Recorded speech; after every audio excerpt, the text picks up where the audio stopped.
नमस्कार, मी राहुल कुलकर्णी. ग्रामीण भाषेमध्ये ह्याला कोप म्हणतात. म्हणजे एक असं घर की जे इथे उपलब्ध असलेल्या साहित्यापासून बनवलेलं. ठीक आहे, अशी ही लाकडं, इथेच मिळणाऱ्या तुराट्या, त्याच लाकडाचे केलेले असे आडवे बांबू आणि त्याच्या आधारावरती उभा राहिलेली ही छोटीशी तेव्हाच्या काळातली राहण्याची वास्तू. पण ह्या कोपेपासून सुरू झालेला जो एक प्रवास आहे, तो प्रवास आज 65 कोटी रुपये उलाढाल असलेल्या व्यवसायावर पोचला.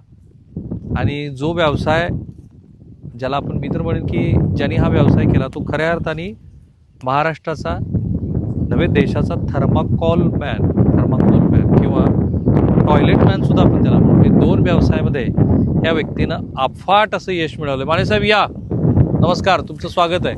नमस्कार नमस्कार. तर हे आहेत, सांगा तुमचाच परिचय आता. नमस्कार नमस्कार. राहुलजी, या कुपीमध्ये आधी परिचय. मी रामदास माने. करेक्ट.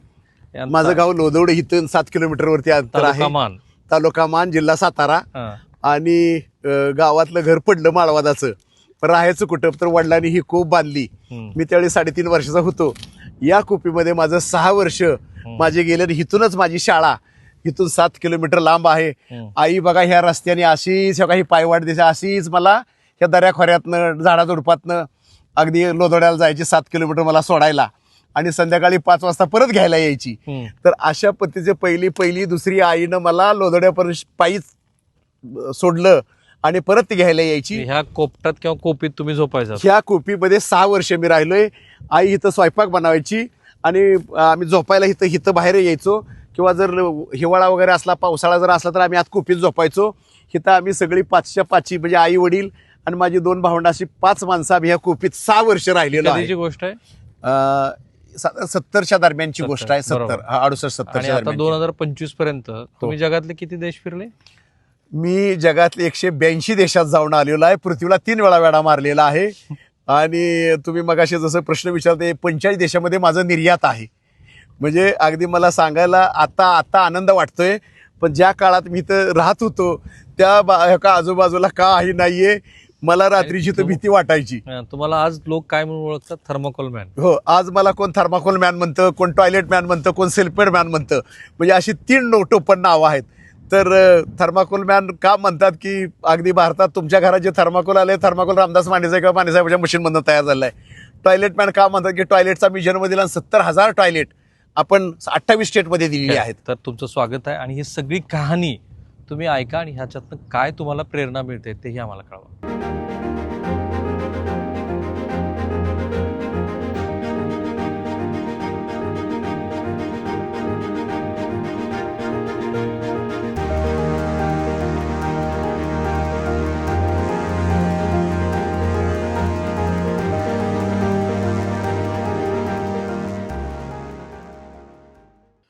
रामदास मानेंची ही जी कहाणी आहे ना, ती अनेक अर्थाने मला युनिक का वाटते, तर ते जेवढा संघर्ष करतात. म्हणजे विचार करा, 13 वर्षाचा एक मुलगा आहे, त्याला शिक्षण घ्यायचं आहे, पैसे नाही आहेत, दुष्काळ पडलेला आहे.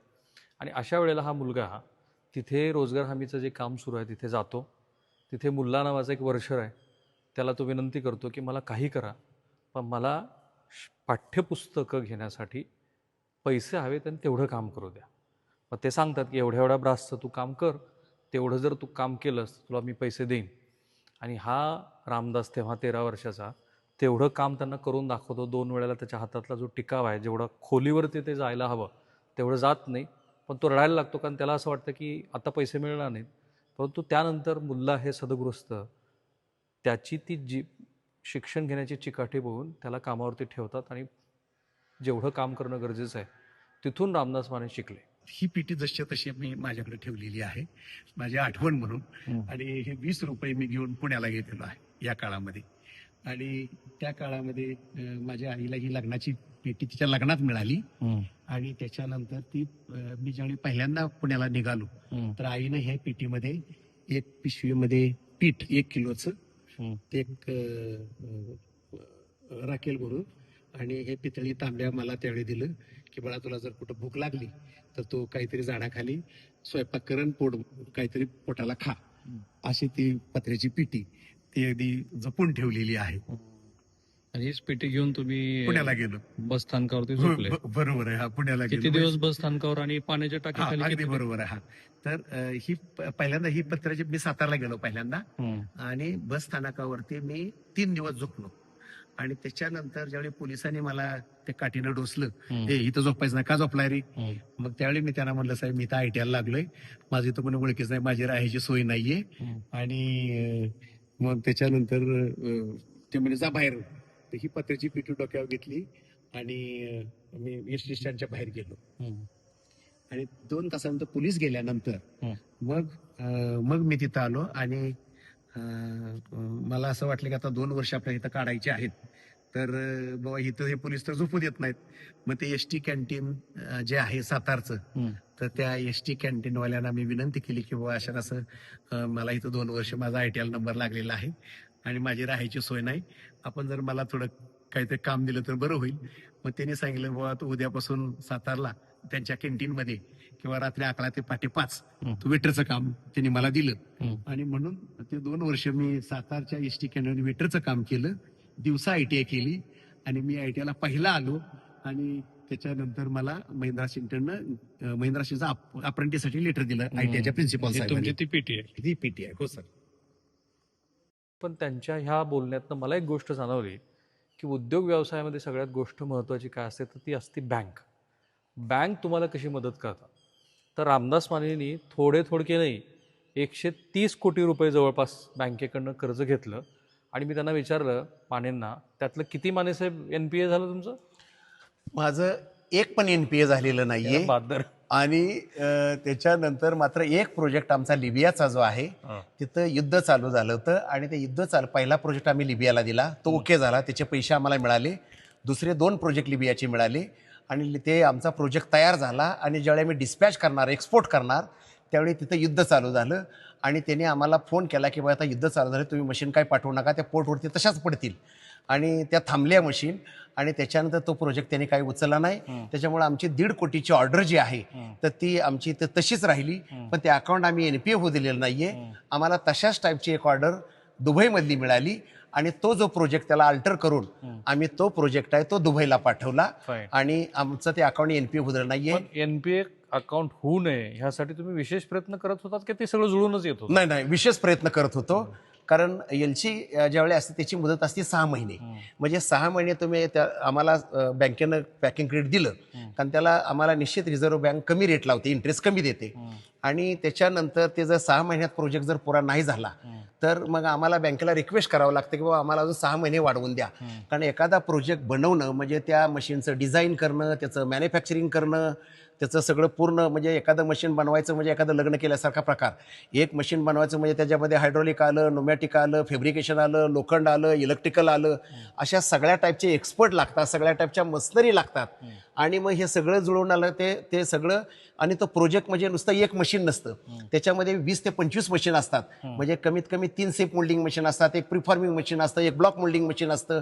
मग आता मी प्रिफॉर्मिंग मशीन म्हणजे दाणे तयार जसं करतो त्याला ते दाणे पेपकॉर्न ज्याला म्हणतो तसं थर्माकोलचं पेपकॉर्न तयार करायचं, म्हणजे थर्माकोलचे बेड्स तयार करायचं, त्याला प्रिफॉर्मिंग मशीन म्हणतात. सेप मोल्डिंग म्हणजे कसं की वेगवेगळे सेप, टीव्हीचं पॅकिंग असेल, रेडिओचं पॅकिंग असेल, ते जसे जसे वेगवेगळे सेप बनतात तसं ते सेपचं एक. आणि तिसरं म्हणजे ब्लॉक मोल्डिंग मशीन, थर्माकोलचे ठोकळे. आणि त्या ठोकळ्यामधनं त्याच्या स्लाइस केल्या की त्याचं स्लाइसेस बनतात. आणि त्या शिटा ज्या आपण बाजारामध्ये आपण इन्सुलेशनसाठी, कोल्ड स्टोरेजसाठी जे वापरतो त्या थर्माकोलच्या शिट्या. अगदी तुम्हाला सांगायचं म्हणजे तेव्हा कधी थर्माकोलचा एक मोठा ठोकळा पडला सगळे आणा ना. बघा मानेंचं वैशिष्ट्य काय, ते सगळं 12 फूट बाय 4 फूटचा ठोकळा आहे. माने हे स्वतः 4000 प्रकारचे वेगवेगळे थर्माकोलचे प्रोडक्ट बनवतात. हे बघा बरं, ते मी त्यांच्याकडे बनवून घेणारच आहे. हे बघा, हे थर्माकोलचे पॉपकॉर्न, बरोबर आहे, बीड्स आहेत. हे बीड्सच आहेत. हे पण बीड्स. हे रॉ मटेरियल काय मानेसाहेब? हे हेल्मेट आहे. अशी मानेसाहेबांनी बनवलेलं हेल्मेट आहे. हे काय मानेसाहेब? ते ह्याच्यामध्ये बॉम्ब संरक्षणसाठी, बॉम्ब संरक्षण म्हणजे बॉम्ब टाकायच्या ते सुरक्षित राहावं म्हणून ते बॉम्बचं कव्हर आहे. हे पण बॉम्बचं कव्हर आहे. हे काय मानेसाहेब? हे पॅकिंग रिंग आहे. हे पॅकिंगची रिंग आहे. होय.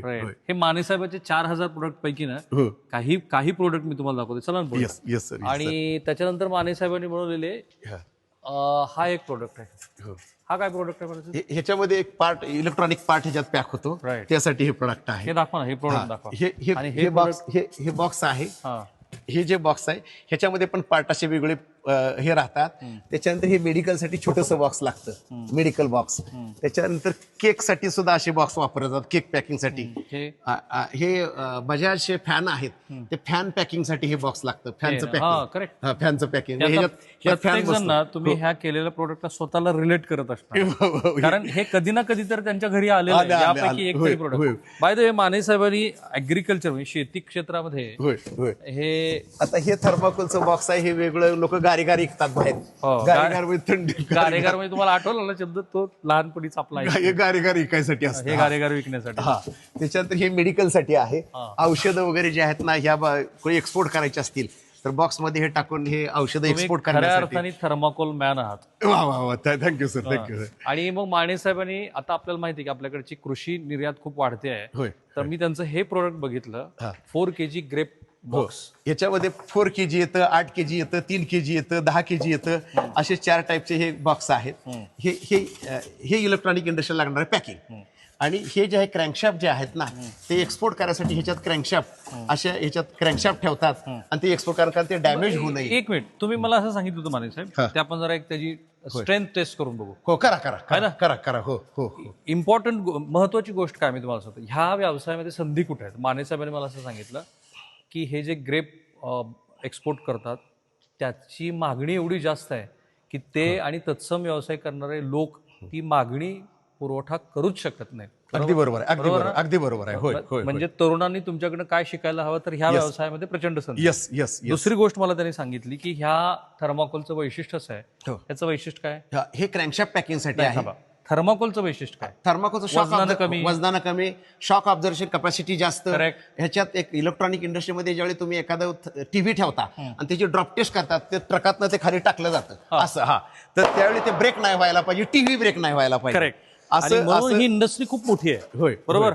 माने साहेबांनी थोडके नाही, 350 इन्स्टॉलेशन. 350 बनवणारे 350, 352 एक्झॅक्टली 352 इन्स्टॉलेशन दिले आणि भारतामध्ये 128. बरोबर आहे. आणि त्यातला म्हणजे त्यांचा लकी पार्ट काय तो मी तुम्हाला सांगतो. पण ह्या इंडस्ट्रीची सगळ्यात मोठी गोष्ट आहे की हा जो व्यवसाय आहे ना, हा व्यवसाय तुम्ही सगळेच करू शकता. माने साहेबांनी मला सांगितलं, तुम्ही ज्या ठिकाणी बसता त्या ठिकाणी 100 गोष्टी तुमच्या नजरेसमोर येतात. तुम्ही ज्या रूममध्ये बसता, लिव्हिंग रूममध्ये, तिथे तुम्हाला सोफा सेट असतो, तिथे मार्बलची फ्लोरिंग केलेली असते, वर कुठेतरी प्लास्टर केलेलं असतं, वेगळ्या पद्धतीचे डिझाईन्स असतात, घरात वापरायच्या वस्तू असतात. ही प्रत्येक गोष्ट बसवण्याचा व्यवसाय तुम्ही करू शकता. आणि हे मला माने यांच्या ह्या कहाणीतनं दिसतंय. पण बाय द वे, माने साहेब, तुमचं शिक्षण काय? पहिलं मी सातारला ITI केलं, म्हणजे 10वी पर्यंत. तुम्ही वायरमन ITI झाला. ITI झालं. वायरमन झाल्यानंतर मी अप्रेंटिसला महिंद्रा सिंटरला 100 रुपये स्टायपेंड. नोकरी झाली तुमची. आपण शिक्षणाकडे जाऊ. तुम्ही वायरमन. पुढे त्याच्यानंतर मी नोकरी करत पार्ट टाइम AMI केलं. AMI means institution of mechanical engineer. Okay. म्हणजे तुम्ही व्यवसाय करत असताना किंवा नोकरी करत असताना पार्ट टाइम डिप्लोमा केला. डिप्लोमा केला. हो हो. इंजिनिअरिंगचा. म्हणजे इंजिनिअरिंगचा डिप्लोमा, म्हणजे डायरेक्ट इक्वॅलंट टू BE, ज्याला आपण AMI म्हणतो. BEचं ITI केला त्यांना सेकंड इयरला ऍडमिशन मिळतं, इफ आय एम करेक्ट. हो, बरोबर, अगदी बरोबर. डिप्लोमा नंतर मग इंजिनिअरिंग केलं. इंजिनिअरिंग नंतर मला डायरेक्ट इंजिनियरची पोस्ट मिळाली फिनोलेक्स पाईप मध्ये. म्हणजे मला महिंद्रा सिंटरला 700 रुपये पगार आणि फिनोलेक्स पाईपला गेल्यानंतर 16,500 रुपये पगार इंजिनियर झाल्यानंतर. तुम्ही वायरमन झालात तेव्हा स्टायपेंड होतं तुम्हाला 100 रुपये. परमनंट झाल्यानंतर 500 रुपये. परमनंट झालात पाण्याच्या टाकीखाली राहून. त्याला 500 रुपये पगार. आणि पाण्याच्या टाकीखाली ते राहिले तेव्हा त्यांना भीती वाटायची. एकटीच पाण्याची टाकी, आता पिंपरी चिंचवड मोठं वाढलंय. होय, अजून टाकी आहे ती. हा, ती टाकी आहे. तर तिथे हे झोपायचे. आणि मग तिथे भीतीच ना की रात्री काही येऊ शकतं, इचूकाटा आहे, भूताखेताची भीती तुम्हाला काय वाटली नसेल? वाटायची. बर. आणि त्याच्यानंतर मग ते झाले परमनंट. मग झाल्या त्यांना पगार 500. आणि तिथून जो तुमचा काही प्रगतीचा वारू उधळला, तर त्याच्यानंतर तुम्ही झालात मग आधी अगोदर मी नोकरी करत AMI केलं. AMI झाल्यानंतर मी इंजिनियर झालो. मला फिनोलेक्स पाईप मध्ये मेंटेनन्स इंजिनियरचा जॉब मिळाला. तिथं 2.5 वर्ष इंजिनियरचं काम केलं. मला KK नाग म्हणून कंपनी आहे बोसरी, KK नाग लिमिटेड. तिथं मला मॅनेजरची पोस्ट मिळाली. डायरेक्ट 45,000 रुपयाचा पगार मिळायला लागला त्या काळामध्ये. म्हणजे ही गोष्ट आहे साधारणतः 88-89 मधली. म्हणजे 89 साली मी मॅनेजर म्हणून जॉईन झालो आणि त्याच्यानंतर DGM झालो मी तिथं आणि बजाज ऑटोमध्ये 93 साली जनरल मॅनेजर म्हणून जॉईन होणार होतो. राईट. आता ही जी बजाज ऑटोची कहाणी आहे श्री राहुल बजाज यांच्याशी निगडीत, ती कहाणी मी तुम्हाला नंतर सांगणार. ती खूप रंजक कहाणी आहे. एखाद्या व्यक्तीच्या आयुष्यामध्ये अनपेक्षित एखादा घटनाक्रम घडतो आणि रुळावर असलेली गाडी अचानक डिरेल होते, रुळावरून घसरते, तेव्हा बायको सोडून जाणं काय असतं त्याचं दुःख रामदास माने यांनी भोगलेलं आहे. ते मी तुम्हाला नंतर सांगेन. पण बाय द वे, तुम्ही आता मला असं म्हणालात की तुम्ही एक एक्सपेरिमेंट केलंय. हो, ते एक्सपेरिमेंट ते काय एक्सपेरिमेंट आपल्या प्रेक्षकांना सांगा. या, हे एक्सपेरिमेंट आहे रामदास माने यांचं, की तुम्हाला थर्माकोल बनवायचं कसं हे तुम्ही घरगुती एक्सपेरिमेंटनी बनवलेलं आहे. रामदास माने यांचं हे काही प्रमोशन नाही. त्यांना असंख्य पुरस्कार किती मिळाले रामदास माने? 500 पेक्षा जास्त पुरस्कार मिळालेले आहेत. महाराष्ट्र सरकारने त्यांचा गौरव केलाय, अनेक वेगळ्या संस्थांनी गौरव केलेला आहे. त्यामुळे त्यांना वेगळ्या पद्धतीच्या प्रमोशनची गरज नाही. त्यांचं हे थर्माकोलचं जे युनिट आहे त्यांनी 8 कोटी रुपये खर्चून इथे लग्न मंगल कार्यालय पण केलेलं आहे आणि त्याबरोबरच इथे त्यांचे वेगळ्या माध्यमामध्ये प्रसिद्ध झालेल्या बातम्यांचा संग्रह इथे पाहायला मिळतो. हे थर्माकोलचं काय करू शकतो आपण ते पाहायला मिळतं. पण इथे ह्या मान खटाव भागातल्या तरुणांनी ह्यांच्यापासून प्रेरणा घ्यावी यासाठीचा हा त्यांनी केलेला संकल्प आहे. पण त्यांनी हे केलंय ते म्हणजे प्रत्यक्षात थर्माकोल बनतं कसं ते मी आता त्यांच्याकडे समजून घेणार आहे. Yes. पण तुम्हाला आयुष्यामध्ये तोटा पण झालाय. हो, झालाय तोटा, अगदी बरोबर झालाय. किती कोटी झाला तोटा? 2.5 कोटी रुपयाचा तोटा झालाय. 2.5 कोटीचा तोटा झालाय. आणि असा आयुष्यामध्ये ते 2.5 कोटीचा तोटा असा झाला की जे मगाशी तुम्हाला युद्ध लागलं त्याच्यामुळं. तर त्या काळामध्ये का ती कहाणी तुम्ही सांगितली म्हणून झोप लागायची का तुम्हाला? नाही, साहजिकच एवढा 2.5 कोटी म्हणजे काय 2.5 रुपये नाही, 2.5 कोटीचा तोटा म्हणजे रात्रभर कशी झोपी. पण कधीही तुम्हाला असं वाटलं की आपण व्यवसाय करून मी नोकरी सोडून व्यवसाय कशाला करतोय? नाही, असं नाही वाटलं मला कधी की जरी 2.5 कोटीचा तोटा झाला, साहजिकच की मला पण रात्रभर झोप नाही आली. मी एखादी गोष्ट तुम्हाला सांगताना हसत जरी सांगत असलो, पण त्या काळात 2.5 कोटीचा जेव्हा तोटा झाला किंवा अगदी त्याच्यात दुःखाचा प्रसंग म्हणजे आमच्या फॅक्टरीला आग लागली. म्हणजे रात्रीचं काय झालं, उंदरानं त्या वायरी तोडल्या आणि त्या फॅक्टरीला आग लागली आणि त्या काळामध्ये जवळजवळ माझं 22 कोटी रुपयाचं नुकसान झालं होतं. 22 कोटी रुपयाचं नुकसान, फॅक्टरीला आग लागली. इन्शुरन्स वगैरे काय? इन्शुरन्सचा काही उपयोग झाला नाहीये कारण आमचा इन्शुरन्स रिन्युअलच झाला नव्हता. आणि जो इन्शुरन्स आहे बजाज अलायन्सचा होता त्यांनी आम्हाला पैसे द्यायला टाळाटाळ केली आणि आता आमची ती केस कोर्टात आहे बजाज अलायन्स. बघा, म्हणजे याला 12 वर्ष झाली. 2.5 कोटीचा तोटा, 22 कोटीची कंपनी जळणं आणि त्यानंतर सुद्धा आता रामदास माने यांची वार्षिक उलाढाल आहे तब्बल 70 कोटी रुपये. वा रे वा, वा, क्या बात. चला आता हे दाखवा आमच्या तरुण मित्रांनो. आपण ही जी मालिका करतो आहे ती तुमच्यासाठी आहे. रामदास माने सारखं व्यक्तिमत्व महाराष्ट्राने बघावं. चितळेंची फॅक्टरी मी तुम्हाला दाखवली, किर्लोस्करांची दाखवली, वारणा दाखवली, गणेश निबेची दाखवली, महेंद्रसिंग धोनीची दाखवली, लातूरच्या मुलाची दाखवली, किती फॅक्टरीज तुम्ही बघितल्या, JNPT दाखवली, JNPT सारखं मुख्य बंदर दाखवलं. तर यासाठी की तुम्हाला यातनं काहीतरी मिळायला हवं. सो हे बघा की हे बनतं कसं. हा, तर पहिली प्रक्रिया काय म्हणायचं? पहिली वर्ष रॉ मटेरियल कसं बनतं अगदी संशय गरम कर त्याला. चालूच आहे. वाफ येऊ दे, जोरात वाफ येऊ दे. तर हे जे रॉ मटेरियल आहे ह्याला आपण स्टायरीन म्हणतो. स्टायरीन जितकं क्लोज घेता येईल तेवढं घ्या. हे स्टायरीन आहे. आता हे जे आहे हे स्टायरीन हे रॉकेलच्या अगोदरची प्रोसेस आहे. जसं रिफायनरीमध्ये पेट्रोल मिळतं, डिझेल मिळतं आणि जसं पेट्रोल डिझेल जसं असतं तसं हे स्टायरीन पण तयार होतं. आणि हे जे स्टायरीन जे आहे याच्यामध्ये मोनोमारचे 2 थेंब टाकले आणि त्याच्यानंतर तुम्ही जर रिएक्टर मोनोमार आपल्याकडे रिएक्टरमध्ये हे टाकल्यानंतर मग हे 40 तासानंतर ह्याचे असे दाणे तयार होतात. म्हणजे लिक्विड मधनं घ्या काय नाही प्रॉब्लेम. लिक्विड मधनं हे असे दाणे तयार होतात. राईट. आता हे तयार झालेलं हे रॉ मटेरियल आहे. हे रॉ मटेरियल आम्हाला येतं. आता हे पॉपकॉर्न कसं याचं बनवायचं, त्याला बीड्स कसे बनवायचे, तर हे बीड ह्याच्यात तुम्हाला टाकले की हे बीड्स तयार होतात. चला दाखवा आता ही प्रोसेस. येऊ दे वाफ जोरात येऊ दे. राईट. आता ह्याला उत्कलांक किती यायचा? ह्याचं एक 5 ते ह्याला 120 डिग्रीचं डेमो आहे बरं का. हा डेमो आहे. मोठे तुम्हाला तिकडे तर तुम्हाला मोठं बॉयलरच लागेल ना. हो, बॉयलर लागेल. कमी कर. हे फुगलं आता. करेक्ट. तर रामदास मानेंनी ही जी प्रक्रिया आहे ती विद्यार्थ्यांना कळावी त्यासाठीची इथे एक डेमो त्यांच्या दहिवडी गावामध्ये त्यांनी हा एक डेमोचा विद्यार्थ्यांना कळवण्याच्या दृष्टीने केलेला हा प्रयोग आहे. झालं तयार. बस झालं. ओके. आता ह्याच्यापासून हे बरं, आता ह्याच्यापासून हे प्रॉडक्ट बनतं, पण ह्याला 4 तास मॅच्युरिटी पिरियड द्यावा लागतो. Maturity म्हणजे 4 तास त्याला स्थिर ठेवावं लागतं. पण आता आपल्याकडे जे जुने दाणे आहेत त्या पिशवीतले किंवा हे जे दाणे आहेत हा तयार झालेले, तर ते दाणे जे आहेत ते आता आपण ह्याच्यात टाकणार. हे जुने आता वास्तविक आता हे केल्यानंतर 4 तास हे फ्रेश असतील. सॅच्युरेशन म्हणजे त्याला स्थिरावण्याचा स्थिरावं भरलेलेच आहेत. पाणी already त्यांनी याच्यात भरले. ठीक आहे, राहू दे मग. ठीक आहे. हा. आता हे दाणे भरले हे दाणे भरले. आता हे पाण्यात टाकायचं आणि एक शिट्टी द्यायची. ओके. आपल्याला साधारण हा मोल्ड बनवायचा आहे. मोल्ड असतो जसे हे मोल्ड आहे, हा पण एक मोल्ड आहे. मोल्ड यासाठी की जो प्रोडक्ट तुम्हाला बनवायचा त्याचा तो मोल्ड आहे, हा, राईट. म्हणजे जर मला आता हे बनवायचं असेल, हो, तर त्याचा मोल्ड लागतो. हा हेल्मेट हा, बनवायचं तर ह्याचा मोल्ड लागतो. ते हे दाणे त्याच्यामध्ये टाकून हे द्यायचे, त्याच्यामध्ये दाणे टाकून मोल्ड द्यायचे. मध्ये टाकायचे आणि ते जे काही बॉयलर असेल त्यामध्ये टाकायचं. इथे डेमोसाठी तुम्ही हो, आता हे अजून चिठ्ठी टाक, टाका. हे टाक, केलं. टाक. डेमो बनवतो. हे पण टाक, 2 टाक. आता हे 2 आपण हा, मोल्ड एक शिट्टी द्यायची, एक शिट्टी द्यायची. लावून टाका. आणि ही शिट्टी होण्याची वेळ किती वेळ आता साधारण? हे आता शिट्टी होईपर्यंत थांबायचं, म्हणजे लगेच होती शिट्टी. गरम आहे ना पाणी. आता मला सांगा, तुमची कहाणी तशी अर्धवट राहिली ते होईपर्यंत. होय होय तर तुम्ही बजाजमध्ये जाऊन हो. मॅनेजर होणार होता. हो हो आणि तुम्ही म्हणजे माझ्या लेखी एक थोडीशी चूक अशी केली होय की हातात तिकडची ऑर्डर नाही, होय. तोपर्यंत इकडे राजीनामा देऊन- राजीनामा दिला. खरी गोष्ट. त्याच्या पाठीमागे टेक्निकल कारण असं हा. होतं की ज्या कंपनीत मी मॅनेजर म्हणत होतो ते 3 महिन्याचा नोटीस पिरियड होता. ओके. आणि मला बजाज ऑटोमधनं सांगितलं की तुम्ही 1 महिन्याच्या जॉईन व्हायला पाहिजे. तर मी ज्या कंपनी ज्याची डाळरोटी खाल्ली मला त्याच्याशी हे करायचं होतं. मला त्यांना 3 महिन्याचा नोटीस पिरियड द्यायचा होता.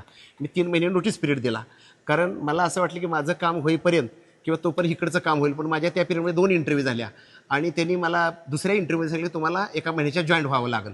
आणि तिसरं म्हणजे फक्त राहुल बजाज साहेब मला अपॉइंटमेंट लेटर देणार. माझं सगळं सॅलरी वगैरे सगळं फिक्स झाली. आणि अचानक आम्ही ज्यावेळी त्यांनी आम्हाला बोलवलं, म्हणजे मला पत्र दिलं तुम्ही अमक्या अमक्या दिवशी या, आणि त्या दिवशी आम्ही गेलो आणि राहुल बजाज साहेबांना लंडनला एक अर्जंट मीटिंग निघाली आणि आम्हाला जे पत्र द्यायचं जे होतं ते दाखवा ना आपल्या ते प्रेक्षकांना. जे पत्र द्यायचं होतं तर ते पत्र द्यायचं आमचं कॅन्सल झालं आणि आम्हाला 3 महिने पुढे पोस्टपोन. परत राहुल बजाज साहेब आले की परत आम्ही तुम्हाला पत्र पाठवू आणि परत तुम्हाला आम्ही बोलवून त्यावेळी तुम्हाला अपॉइंटमेंट लेटर देऊ. म्हणजे इकडची नोकरी गेली, इकडची नोकरी आणि इकडे गेली, नोकरी इकडे गेली. नाही. आता झाली ही शिट्टी एक. हे आता झालं. झालं? आता ही शिट्टी झाली. आता असं थोडं राहू दे. हा, आता एक शिट्टी थोडं थांबायचं थोडंसं. बरं, हे तो पण आपण कंटिन्यू तो अंदाज घेऊन लगे बंद कर. बरं, हे मगाशी बनवलेले दाणे हो, बघा. मगाशी बोलले झाले. ठीक आहे. बरं, आता पुढे काय झालं हा, मग? मग मग झालं की सांगा मला. हो. हे चिठ्ठी तर झाली आहे. हे मोठ्या बॉयलरचं छोटं स्वरूप आहे. हे होय.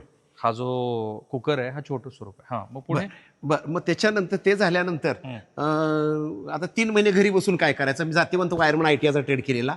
मग त्या 3 महिन्यामध्ये मी ज्यावेळी नाराज होऊन ज्यावेळी तिथनं आलो पाहिजे आठवणबंद किंवा माझी 3 महिने आपण पोस्टपोन झाली, त्यावेळी मिसेस माने नाराज झाल्या. आणि त्याच्यानंतर सुरुवातीला मला तिने अगदी प्रेमात सांगितलं साहेब ते नसलं होतं दुसरी नोकरी बघा. पण मोठ्या लेवलला लगेच नोकरी मिळत नाहीये. तर पिरॅमिडच्या वर चढलात की हो ते हो अवघड. नोकरी खालच्या लेवलला लवकर मिळते.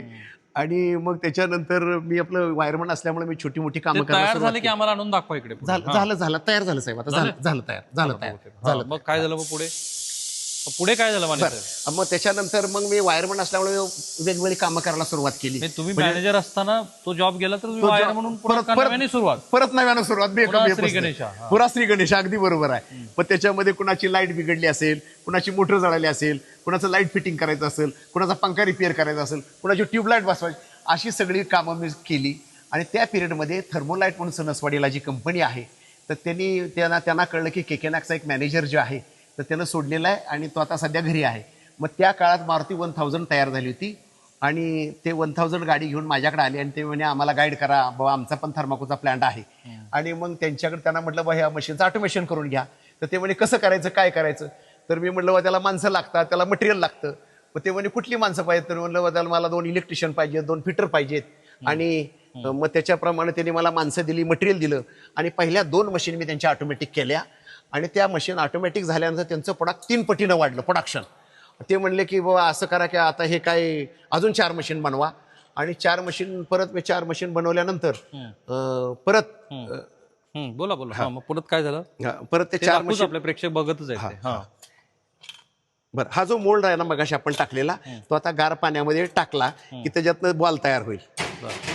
आपण मग तुम्ही त्या कंपनीत जॉईन झालात? हा, नाही त्या कंपनी जॉईन मी तिथं काम चालू केलं. कन्सल्टिंग काम. म्हणजे मी फक्त त्यांना मदत करायची, गाईडलाईन करायची की अशा नसं तुम्ही करा म्हणून. आणि मग त्याच्यानंतर त्यांच्या परत 4 अशा 10 मशीन मी ऑटोमॅटिक केल्या. मग त्या 10 मशीन ऑटोमॅटिक केल्यामुळं त्यांचं प्रोडक्शन कॅपॅसिटी त्यांचं प्रोडक्शन म्हणजे ज्यावेळी साध्या मॅन्युअल मशीन होत्या त्यावेळी ते फक्त हार्डली 1 टन असं एवढंच प्रोडक्शन करायचे. आणि त्याच्यानंतर ज्यावेळी 10 मशीन ऑटोमॅटिक ते 35 टन ते रॉ मटेरियल कन्झम्पशन करायला लागले. आणि त्या काळामध्ये की त्यांनी मला 1 रुपया पण, मी पदरचं स्कूटरमध्ये पेट्रोल घालायचो, जो 17,000 रुपयाचं पेट्रोल मी त्या स्कूटरमध्ये घातलं, तिथपर्यंत गेलो. आणि त्याच्यानंतर की मला शेवटी त्यांनी सांगितलं नाही तुम्हाला मशीनही बराबर चालता. अच्छा. हा वा. हा. आता हा झाला बॉल तयार. हे बॉल तयार झाला. वा वा. हे झाला बॉल तयार. हे बघा, मी थर्माकोलची दाणी चिटकली. थर्माकोलचा जे तुम्हाला हवं, आता हा जो काय लिंबू पिळायचा चमचा, हा जो मोल्ड होता, काय म्हणतो मोल्ड हा मोल्ड हा होता, म्हणून हा प्रोडक्ट तयार झाला. हो. हाच मोल्ड तुमचा हा असेल तर हा प्रोडक्ट तयार. येस, अगदी बरोबर. इतकी साधी आणि सोपी प्रक्रिया आहे. होय होय. तुमच्याबद्दल मला एक गोष्ट जाणवली, ती मी नंतर प्रेक्षकांना सांगेन. येस. पण पुन्हा तुम्ही त्या कंपनीमध्ये जॉईन झाला, 3 महिने स्वतःच्या पदर मोड करून स्कूटरवर पुण्यापासून 40 किलोमीटर अंतरावरती जाऊन तुम्ही त्यांच्या मशीन ऑटोमाइज केल्या. परंतु त्यांनी मात्र तुम्हाला कधी रेकग्निशन दिलं नाही. अजिबात दिलं नाहीये. की त्यांना असं वाटायचं की बाबा हे असलं मानेने कुठं काम करू नये, म्हणजे अशा टाईपचं. की ते आपल्याला केले ते हे झालं. आणि त्यावेळी ते सिनो म्हणून मद्रासला जी कंपनी होती की जे ते रॉ मटेरियल असं बनवायचं, आता जे तुम्ही रॉ मटेरियल बघितलं ते सिनो बनवायची. आणि ते त्यांना महिन्याला 1 टन द्यायचे. त्यांनी जवळ 36 टनाची ऑर्डर मागितली. त्यावेळी त्यांना वाटलं हे रॉ मटेरियलचं करतायत काय. ते बघायला आलं तर सगळ्या मशीन ऑटोमॅटिक चाललेल्या. ते सगळं बघितल्यानंतर त्यांनी विचारलं कुणी केलंय, तर त्यांनी काय सांगितलं नाही की कुणी केलं, अजिबात नाही सांगितलं. ती माणसं 4 दिवस हॉटेल ब्लू डायमंडला पुण्यामध्ये राहिली. आणि त्यांनी 4 दिवसामध्ये मला शोधून, म्हणजे माझं नाव पत्ता शोधून घेतलं. आणि सकाळी 7 वाजता ते माझ्या घरी आले. तर त्यांनी मला विचारलं, mister Mane, you have done the job of Thermolite? तर म्हणलं येस सर. तर ते म्हणे can you come to Chennai? म्हणलं नो सर. कारण मला असा अनुभव 3 महिन्याचा आला की 3 महिने मी काम करून मी रुपये कमवू शकला, म्हणून 17,000 रुपयाचं पेट्रोलच नाश केलं. आणि आता मद्रास जाऊन ते काय करायचं. मग ते गेले. आणि मला 8 दिवसानंतर नायर साहेबांनी त्यांचा फोन आला चेन्नईवरनं की mister Mane, day after tomorrow there is a board, you have to come Chennai. कारण त्यावेळी काय माझं काही इंग्लिशवरती प्रभुत्व नव्हतं, मला आजही नाहीये. तर त्यावेळी मला फक्त 2 वेळा येस म्हणायचं, 2 वेळा नो म्हणायचं, एवढंच कळायचं. त्यांना म्हणलं येस सर येस सर. त्यांनी सांगितलं mister Mane when you are coming. म्हणलं नो सर नो सर. आता त्याच्यानंतर त्यांनी ते फोन ठेवला. आणि त्यांनी परत 15 मिनिटांनी फोन केला. आणि त्यांनी सांगितलं mister Mane we are sending air return ticket. तर मी म्हटलं येस सर, ओके सर. मग दुसऱ्या दिवशी विमानाचं तिकीट आलं. आणि आम्ही ते तिकीट आल्यानंतर मी माझी स्कूटर पुणे एअरपोर्टला लावली, बोर्डिंग पास घेतला, मद्रासला गेलो. आणि तिथे गेल्यानंतर ते कहाणी मला अतिशय सांगायची वाटते. इंटरेस्टिंग कहाणी सांगायची. मध्ये जरा काळ लॅप्स झालाय. काळ लॅप्स कसं झाला की मधल्या काळामध्ये माने साहेबांच्या मिसेसला ह्या सगळ्या ह्याच्यातनं खूप राग आला असेल, त्या गेल्या निघून माहेरी. खरं आहे, अगदी बरोबर आहे, अगदी बरोबर आहे. त्यांचे सासरे म्हणजे तिथले जरा प्रतिष्ठित राजकीय नेतृत्व असलेले उपसरपंच. आता हे मानेसाहेब म्हणजे मॅनेजर असलेलं गृहस्थ, नोकरी गेली, आता करतायत काहीतरी वायरमनचं काम करतायत. मग हे मिसेसला मनवण्यासाठी सासरवाडीला अगदी बरोबर आहे. तासभर काय जावायला कोणी पाणी पण दिलं. अगदी बरोबर आहे, खरं आहे, खरं आहे, खरं आहे. सासूलाच माया आली. सासूबाई म्हणल्या घ्या जावाई बाप एवढं पाणी. अगदी बरोबर. म्हणजे त्यात त्यांचा दोष कमी आहे तुमच्या बायकोचा. स्थिर जीवन सोडून तुम्ही असं काहीतरी उद्योग व्यवसाय मराठी माणसानं कधी केलेले नसत्या भानगडी. राहुलजी, तुम्ही अतिशय सुंदर प्रश्न विचारलेला आहे.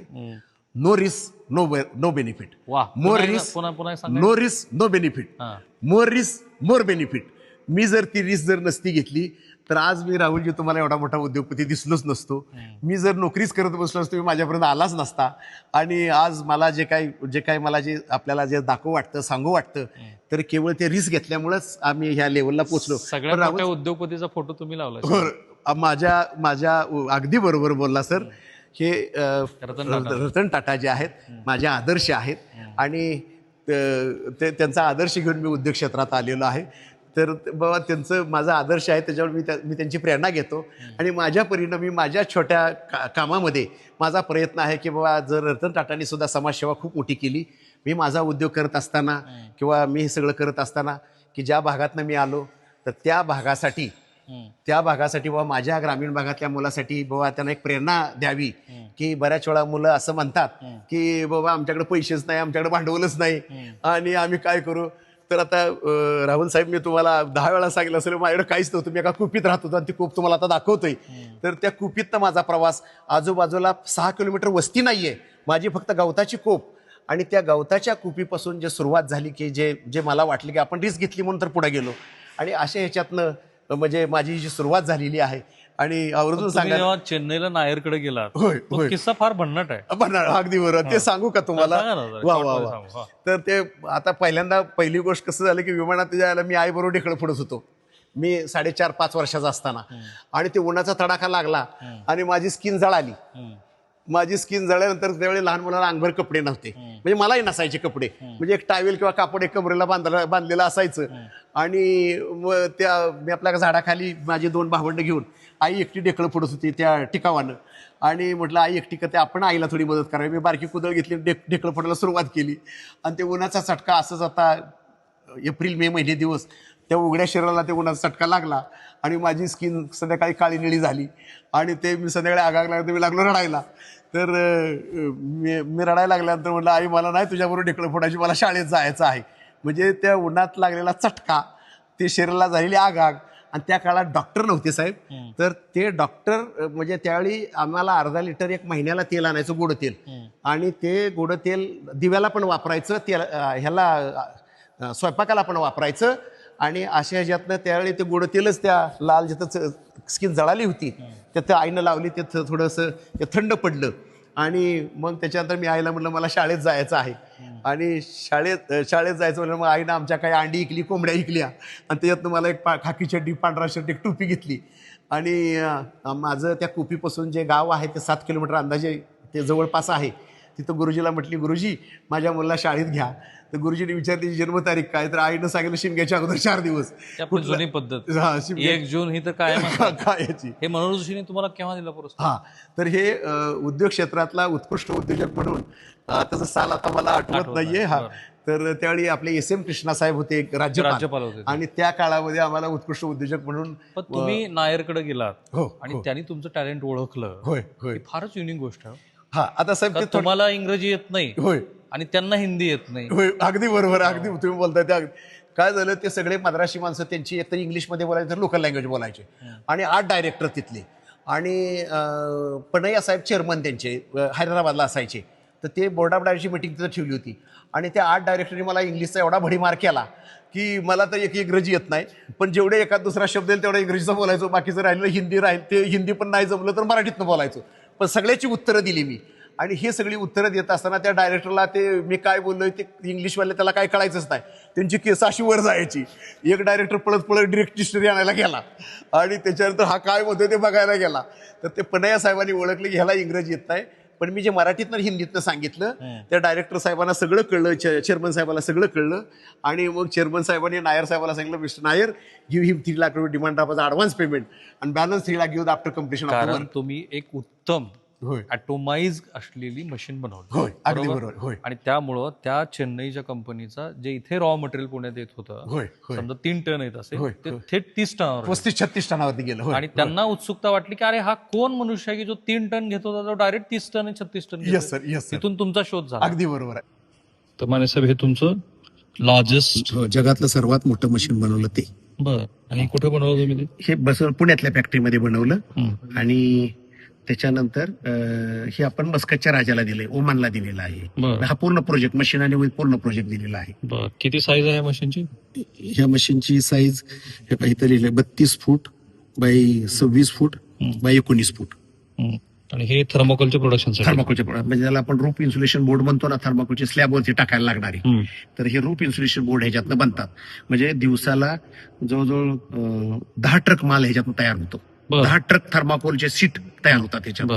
आणि मग गिनीस वर्ल्ड रेकॉर्डनी तुम्हाला लिमका त्यांनी काय म्हणून हे केलं तुमचं? हा, लार्जेस्ट मशीन, जगातलं सर्वात मोठं मशीन बनवलं म्हणून लिमका बुक ऑफ रेकॉर्ड ह्याची नोंद केली. थर्माकोलचं. तुम्हाला बाकी पण भरपूर पुरस्कार मिळाले. रोटरी आहे, बिझनेस युथ स्टार्टिंग टुगेदर आहे. होय सर. यशवंतराव चव्हाण उद्योगरत्न पुरस्कार आहे. त्यानंतर राजश्री शाहू स्वयंरोजगार पुरस्कार आहे. किती पुरस्कार तुम्हाला मिळाले म्हणायचं? आतापर्यंत सगळी मिळून पुरस्कारची यादी काढली तर 500 पेक्षा जास्त पुरस्कार मिळालेले आहेत. म्हणजे खूप अगदी. अजून आमच्याकडे 3 पुती बांधून ठेवले, ते लावायचे आहेत अजून. येस.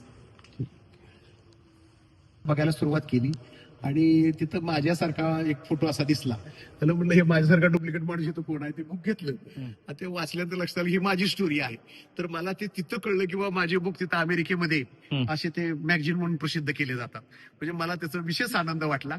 आणि त्याच्यानंतर मी त्यांना त्या आतमध्ये बघितलं कुठं प्रिंट झालं, तर आमच्या पुण्यात हे प्रिंट होऊन अमेरिकेला गेलते. बघू दाखवा ते पुस्तक. वा, वा. पुस्तकाची कहाणी पण युनिक आहे तुम्ही. हो ना, हो ना. तर तुम्ही गेले होते नातीच्या स्कूलच्या फंक्शनला मी गेलतो. आणि स्कूलच्या फंक्शनला गेल्यानंतर ते काही मला त्या मास्तरने ते इंग्रजी काही कळत नव्हतं, कारण त्यांचे प्रोनाऊन्स वगैरे काही कळलं नाही. तर मला झालं बोर होतो. 2 तासाचा तो कार्यक्रम होता. मी एक अर्ध्या पाऊण तासात म्हटलं चला थोडं फिरून यावं बुक स्टॉलमध्ये. आणि अशी वेगळ्या देशात तिथं मॅगझिन लावली होती. तिथं हे पण मॅगझिन त्या कट्ट्या होतं. आणि मी हे मॅगझिन बघितल्यानंतर की यायला म्हणलं माझ्यासारखा डुप्लिकेट माणूस कोण आहे, पण ते बघितलं तर ह्याच्यामध्ये माझी स्टोरी याच्यामध्ये दिसली. हे इथनं पुण्यातनं हे छापून जातं, हे काही पुण्यात आणि अमेरिकेला तिथं ते दिलं जातं. आणि कुठे स्टोरी काय लिहिले, स्टोरीचं नाव काय? Inside success, inside the most admirable businessman Pune. आणि हे तुम्हाला अमेरिकेत बुक मिळालं मला हे, मग त्या आवर्जून इथं आणून लावलंय मी. मला यांच्यामध्ये एक गुण जाणवतो, तल्लखपणा. त्यांनी आयुष्यामध्ये व्यवसाय करत असताना यशस्वी होण्याची त्रिसूत्री मला सांगितली. पहिली हातोटी, राईट, कसोटी आणि सचोटी. 3 गोष्टी. बस. आणि मानेनी ह्या 3 गोष्टीवरती काय केलं तुम्हाला माहिती आहे? त्यांची आज माने कंपनीच्या 4 फर्म आहेत, ज्याच्यातनं एक ऑटोमायझेशन. तुम्हीच सांगा ना. एक आहे ती आमची जी माने इलेक्ट्रिक जी मुख्य कंपनी आहे ती थर्माकोलच्या मशिनरी डिझाईन करणं, मॅन्युफॅक्चर करणं, एक्सपोर्ट करणं, इन्स्टॉलेशन कमिशनिंग करून चालू करून देणं, ही आमची पहिली कंपनी माने इलेक्ट्रिक. दुसरी SR थर्माकोल. S म्हणजे शोभा, R म्हणजे Ramdas, SR thermocol EPS packaging private limited. जसे आम्ही 450 प्रोजेक्ट थर्माकोलचे बनवून दिले, तसा आमचा स्वतःचा मिसेस मानेचा एक थर्माकोल बनवायचा प्रोजेक्ट आहे, तर त्याच्यात हे सगळे थर्माकोल बनतं. म्हणजे ती चेअरमन आहे, मी तिचा मॅनेजर आहे. असं तर दुसरी. आणि तिसरी कंपनी आम्ही रेडीमेड टॉयलेट्स बनवतो. मला राहुल साहेब तुम्हाला सांगायला आवर्जून कौतुक वाटेल, आम्ही सुरुवात केली आमच्या गावाच्या संत गाडगेबाबा ग्रामसेवा अभियानसाठी. तिथं आम्हाला 2 टॉयलेट कमी पडले आणि आम्ही ते टॉयलेट त्यासाठी बनवलं. आणि तिथून जे एक टॉयलेट आम्ही बनवलं आणि आमच्या त्या काळात महाराष्ट्र शासनाला एकच टॉयलेट कमी. त्यामुळे नितीन करीर, विकास देशमुख ही सगळी मंडळी आमचं गाव बघायला आलती आणि त्यांनी आम्हाला सजेस्ट केलं ग्रामपंचायतीला जर 1-2 टॉयलेट जर असतील तर तुमचं गाव इलिजिबल पहिल्या क्रमांकासाठी. आम्ही ते पहिलं टॉयलेट तिथं दिलं. 8 दिवसानंतर महाराष्ट्र शासनाची टीम आली, ते गाव बघितलं आणि आम्हाला 25 लाखाचं त्या काळात बक्षीस मिळालं. तुम्ही जे बनवलेलं टॉयलेट होतं ते आज तुम्ही देशभरात किती विकलेत? असे आपल्या भारतामध्ये 28 स्टेटमध्ये 70,000 टॉयलेट आम्ही दिलेली आहे. तुम्ही मुलींना लग्नामध्ये काय? अगदी बरोबर आहे. आम्ही एखादी गरीब मुलगी असेल, तिला जर टॉयलेट बांधायची ऐपत नसेल, तर त्या मुलीनं फक्त मान्यवर लग्नपत्र आम्ही तिला फुकट टॉयलेट तिच्या लग्नात गिफ्ट म्हणून देतो. लोक टॉयलेट पण मी तुम्हाला दाखवणार आहे. आणि मिसेस मान्यांना मला बोलायचं, त्यांना झोप लागली होती की आपला एवढा नवरा असं वेगवेगळे उद्योग करतोय म्हटलं. जाऊ नका, लगेच त्यांना भेटूया. तर आपले केंद्रीय मंत्री होते, पेट्रोलियम मिनिस्टर होते धर्मेंद्र प्रधान. तर ते मूळचे ओडिसाचे. तर त्यांची एक NGO आहे आणि त्यांनी ओडिसामध्ये, कारण ओडिसा हे तसं आदिवासी राज्य, या देशातलं सगळ्यात जास्त आदिवासी असलेलं राज्य म्हणजे ओडिसा, नवीन पटनायकांचं. तर तिथे त्यांनी माने यांच्याकडनं जवळपास 7,500 टॉयलेट घेतले. टॉयलेट आणि हे मानेंची स्वतःची टॉयलेटची ते जे काही बनवतात त्याची ही डिझाईन आहे. तर ह्याच्यात तुम्ही 4 प्रकारची बनवता. हो बरोबर आहे. हा पहिलं तुम्हाला ते दाखवतो, जे आधुनिक पद्धतीचं आहे ते पहिलं दाखवतो. तर हे जे टॉयलेट ह्याला 4 नंबर मॉडेल म्हणतो. 4 नंबर 4 नंबर मॉडेल. ह्याच्यामध्ये कसं आहे की कमोड पण आहे, हात धुण्याला वॉश बेसिन आहे, फ्लश टँक आहे.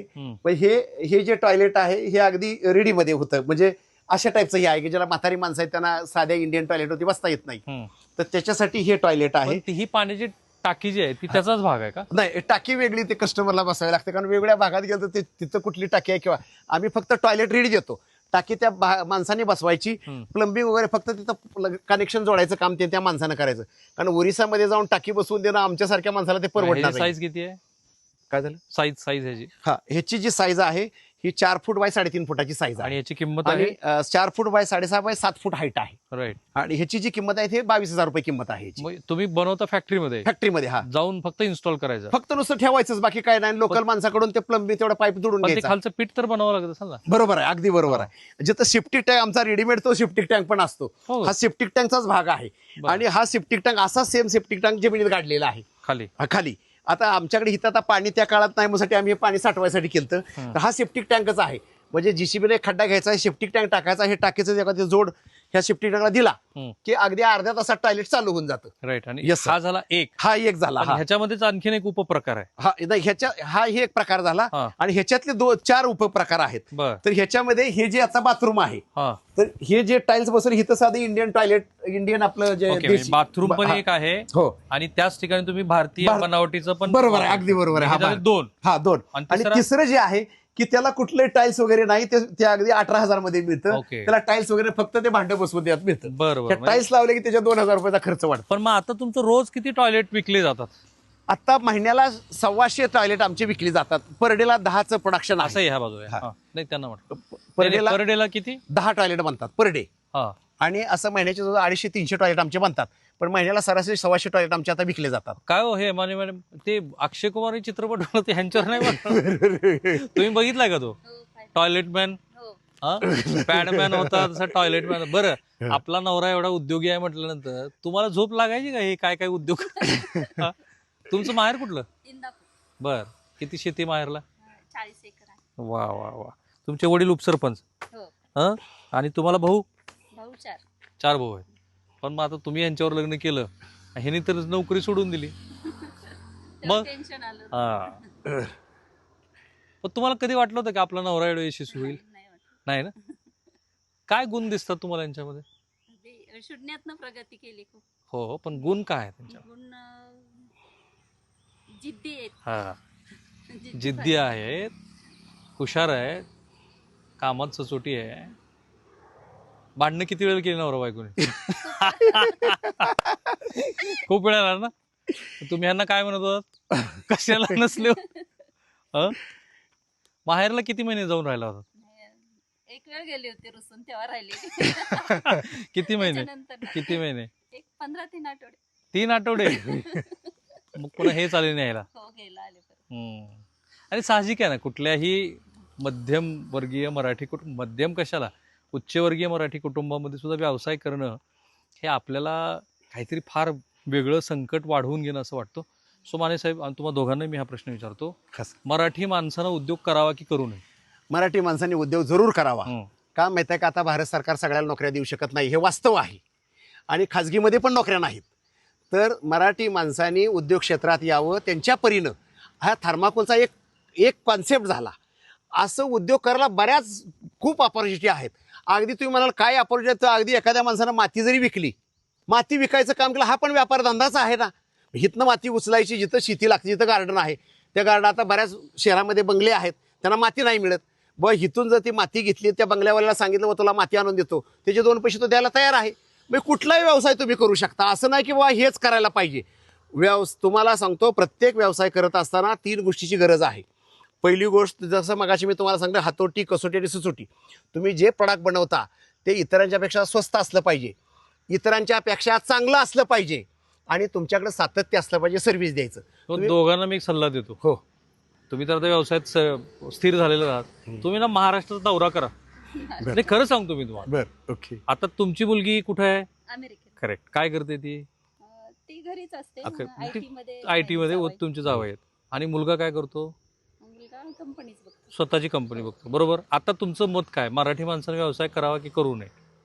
करावा मराठी. आहे ना. कारण शेवटी नोकरी किती करणार तुम्ही होय. आयुष्यात? आणि नोकरीमध्ये काही मर्यादा येतात. म्हणजे मी अगदी प्रामाणिकपणे सांगतो, किती केलं तर समजा 1 लाख रुपये पगार देतील, 2 लाख रुपये पगार, पण त्याला मर्यादा आहेत. पण धंद्यामध्ये स्काय इज अ लिमिट. तुम्ही छोटा धंदा केला तर तुम्हाला छोटे पैसे मिळतील, तुम्ही मोठा धंदा केला तर मोठे पैसे मिळतील. आता अगदी मी सांगायला म्हणजे अगदी सांगतो, सरासरी मला अगदी सगळा मिळून महिन्याला 5 लाख रुपये मला सरासरी मिळतात, सरासरी. बरं, आता हे सरासरी 5 लाखाच्या 12, 25, 60 वर्ष 60 लाख रुपये लय झाले हो. प्रश्न असा की मला घर चालवायला 25,000 रुपयेच लागतात. म्हणजे आजी मॅडम जे आता तुमच्या समोर सांगतो, साध्या आहेत त्या. आजही आणि सांगतो, मला भूक लागली होती, मी बघत होतो, कारण माझी ती पद्धती, मी माणसं जोखतो, त्या फटकन गेल्या. मी म्हटलं मी बाहेरचं खात नाही, फटकन गेल्या. 65 कोटी रुपयाचा उद्योग व्यवसाय सांभाळणार हे दाम्पत्य, त्या स्वतः गेल्या. त्यांनी स्वतः चपाती बनवली, भाजी बनवली, कुरवड्या तळल्या. मला माझ्या आईची आठवण झाली, कारण आमच्याकडे ती तशी पद्धती आहे. घरात माणसं येतात आमच्याकडे जेवायला खूप सारी, तशी त्या फटफट तयार केलं त्यांनी, मला जेवायला वाढलं. हा साधेपणा पण मला त्यांच्यातला भावला. पण त्यांनी मला जे सांगितलं त्यातली एक गोष्ट मी तुम्हाला आणखी वाढवून सांगतो. नोकरी व्यवसायात आणि व्यवसायामध्ये, नोकरीत आणि व्यवसायात फरक हा आहे की नोकरी संपते तिथून पुढच्या पिढीला पुन्हा शून्यापासून सुरुवात करावी लागते.